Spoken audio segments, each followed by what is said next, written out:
शारदे को नमन। साहित्यिक सचेतना के सभी यूट्यूब चैनल श्रोता दर्शकों को और साहित्यिक सचेतना के सभी साहित्य प्रेमियों सनातन प्रेमियों को साहित्यिक सचेतना की ओर से राय सिंह भंडारी द्वारा हार्दिक अभिनंदन।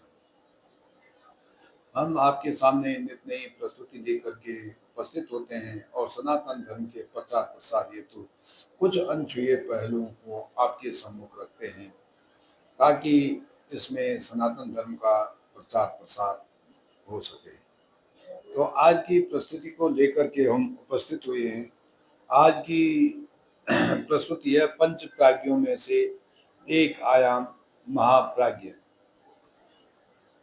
ये महाप्राज्ञ है क्या? पंच प्राज्ञ के 5 आयामों बाह्य प्राज्ञ, अंतर प्राज्ञ, स्थिति प्राज्ञ, महाप्राज्ञ और परम प्राज्ञ में से एक आयाम है। यह प्राज्ञ आत्मा की स्थिति होती है। इसको सहज रूप से योग या ध्यान के अभ्यास से समझा जा सकता है। महाप्राज्ञ का शाब्दिक अर्थ महान बुद्धि वाले होते हैं। महान बुद्धि, जिनकी बुद्धि, जिनका मन विवेक चरम सीमा पे पहुंच गया हो, तो वही महाप्राज्ञ कहलाए जाते हैं। जहाँ पे इनके जिनका मन स्तर मन बुद्धि चित्त अहंकार से ऊपर उठकर ऐसी स्थिति में पहुंच गया हो जहाँ पे सुख दुख अपना पराया सब कुछ गौण या तुच्छ लगता है। जब यही सब कुछ अपना और पराया इस संसार में सबसे बड़ी झगड़े का मतलब विवाद का सबसे बड़ा मूल जड़ है अपना और पराया, यानी दूसरे का समझना, अपना समझना। जिस व्यक्ति को अपने और पराये में कोई भेद न हो तो वह व्यक्ति जो है महाप्राज्ञ कहलाया जाता है।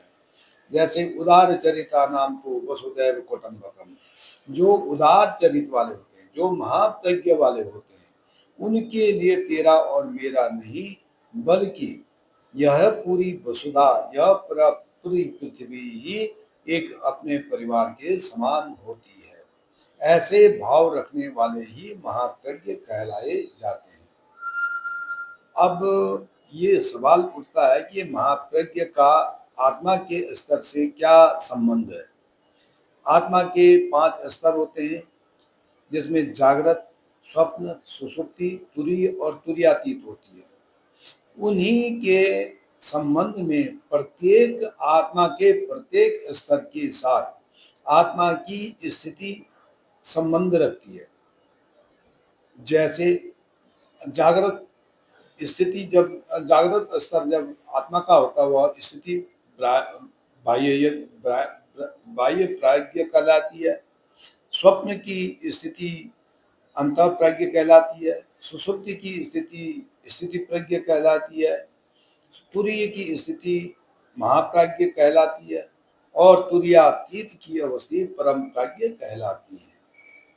तो आत्मा के स्तर और उसकी स्थिति में यह अंतर है कि एक बार साधक एक स्तर को पार कर जाता है। स्तर के आत्मा के एक स्तर को अगर साधक एक बार पार कर जाता है तो वह वापस न लौटता, उस स्तर पर वापस न लौट करके अगली पड़ाव पर, अगले स्तर के लिए विकास क्रम के लिए अग्रसर रहता है।